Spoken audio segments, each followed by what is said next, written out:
and appreciated the world round as one of the greatest opera stars this country has ever produced of this century. And we're delighted whenever he's on the West Coast visiting his son, who is one of Hollywood's finest directors, and we get a chance to visit with him. And he's going to sing for you right now, Granada. Here's Jan Peerce.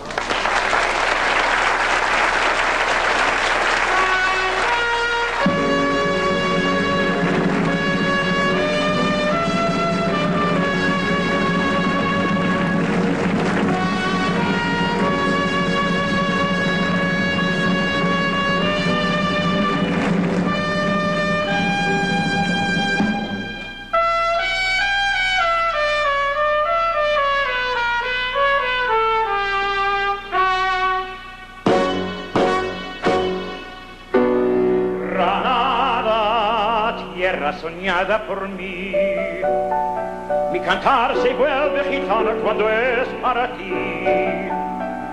mi cantar hecho de fantasía, mi cantar lo de melancolía que yo te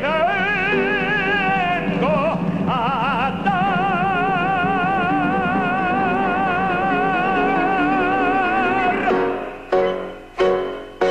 Granada, tierra ensangrentada en carnes de toros,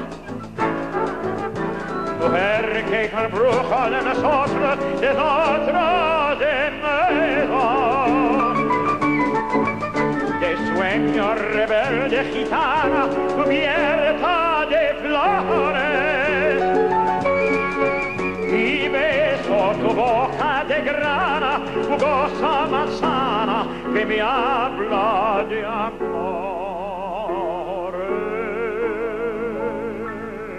Granada, manola cantada y coplas preciosas. No tengo otra cosa que darte que ramo de rosas. Fragancia que le diera marco a la Virgen morena. Granada, tu tierra está llena de lindas mujeres, de sangre, de suor. The dawn in the sky greets the day with a sigh for Granada. For she can remember the splendor that once was Granada. For soon it will welcome the stars, while 1,000 guitars play a soft habanera. Granada, tu tierra está llena de lindas mujeres, de sangre y suor.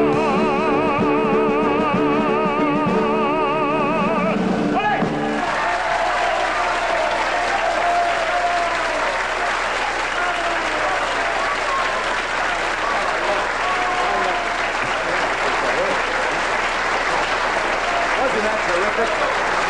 Jan Peerce.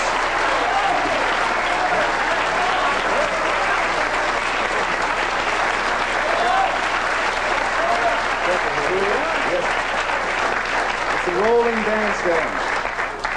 Meyer Davis sold us this bandstand. I probably used it with him. Used to play violin with Meyer Davis's band.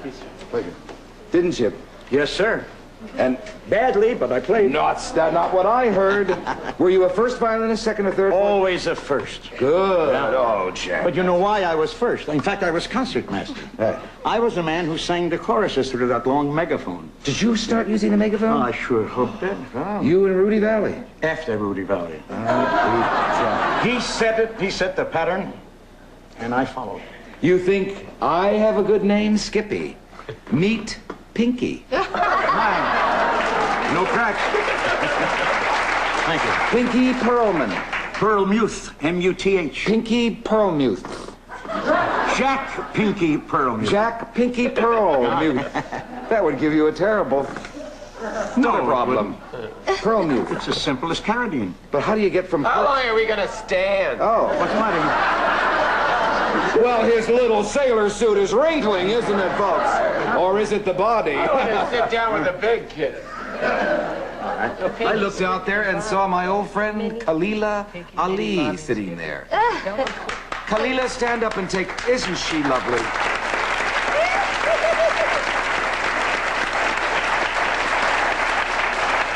And I look out there and I That's see... Mrs. Mohammed Ali. Yes, I know. But not X. But not Well, I didn't Forrest, say I Alice, used it. I Alice brought her. I Peerce. can't do that. Where's Alice Peerce? Alice Peerce. My lord, it is. Hiya, Alice. I adore Alice Peerce. Thank you. I didn't know you were going with Alice. Oh, You son of a gun, she's been Jack. following me around a long time. And that is Lisa Hackett, Buddy Hackett's daughter, sitting there. Now you take a bow, Lisa. Huh? Or I'll tell you. Isn't she pretty?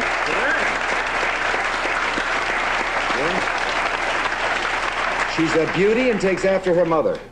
But she does talk out of this corner of her mouth. It's very odd. She said, "Hiya, Merv." No, Lisa's lovely. And nice to have you. Did you hear Minnie's high notes? She's marvelous. Isn't that nice She's wonderful. to bring that to the pop field the way you brought many fine recordings to the pop Thank field? you. Thank you.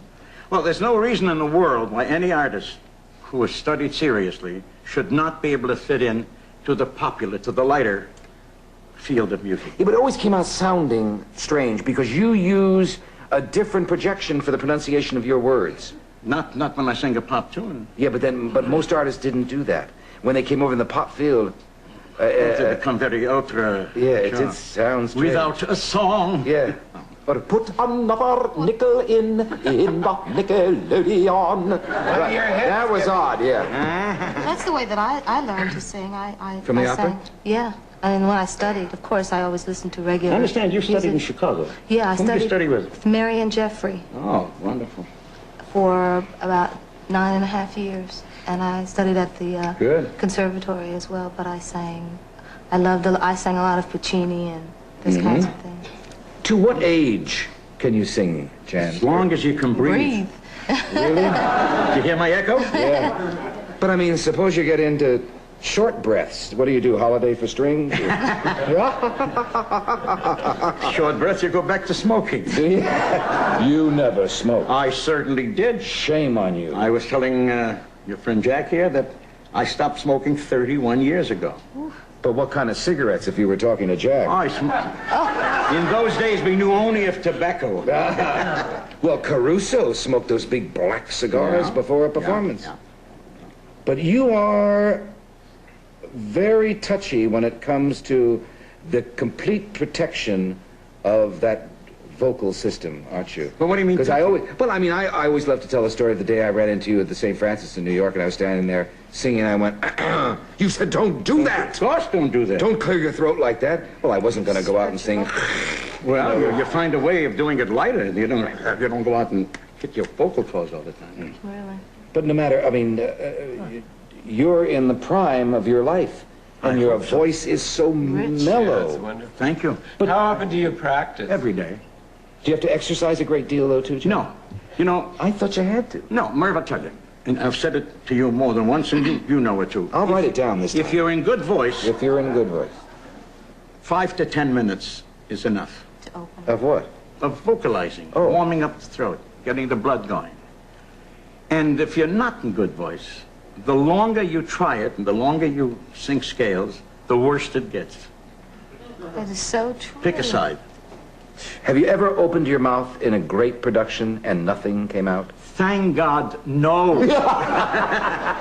I would die. No. What are the fears of an opera singer? There should be no fears. When you prepare to go out on stage, you do whatever you do. Some people pray, some people just hum a little bit. You walk out and you feel that everything is going to work for you. You must be sure of your technique. You must be sure of everything that you're going to do. And if, God forbid, something happens, to be able to overcome it. That comes under the heading of technique. But you know that if I may brag, at this time in my life, you know, I didn't do opera for 8 years because I had broken my leg and my vision was bad, and I got my stories as good as hers. You know, I had bad eyesight, failing eyesight. Today I have 20/20 vision with glasses. Know that? And if I take them off, I have 20/40. So I'm thankful. But the marvelous thing is that you must be sure of your technique and you must know what you're going to do. So I began to go back to opera. So I went to Peoria, Illinois, have a wonderful little opera company, and I did a Traviata. I played the part of a boy 24 years old. And I had a soprano from Indiana University. She was gorgeous with a beautiful voice. My father, Germont, he was 26 years old, 6'2", taller than you, 6'2", handsome. And I used to say to him, put another line in, you look too young. And I did Traviata. They liked it. And they just booked me. I had done recently a repeat of, I did Cavalleria de Stacana. Now I'm going to Atlanta in the summer after I get through doing. And you're going to play the little kid in Madame Butterfly? Are you kidding? I'm going to do the Peter Pan. No, I believe that to Mary. But I'm doing the Duke of Rigoletto. Oh, my word, isn't that good? I saw you and Merrill do Rigoletto. Yes. Hey, what is he doing? I don't know. Is he still in the business? His tights are a little tight. He don't look good in tights. I love it. Those two have been heckling each other. Jan Peerce and Robert Merrill for years, and you love each other, don't you? Yes. As a great trio of stars. Jan Peerce, Richard Tucker, and Robert Merrill. Unfortunately, Tucker is gone. Yeah. The great voices of America. Let me take a break and we'll come back.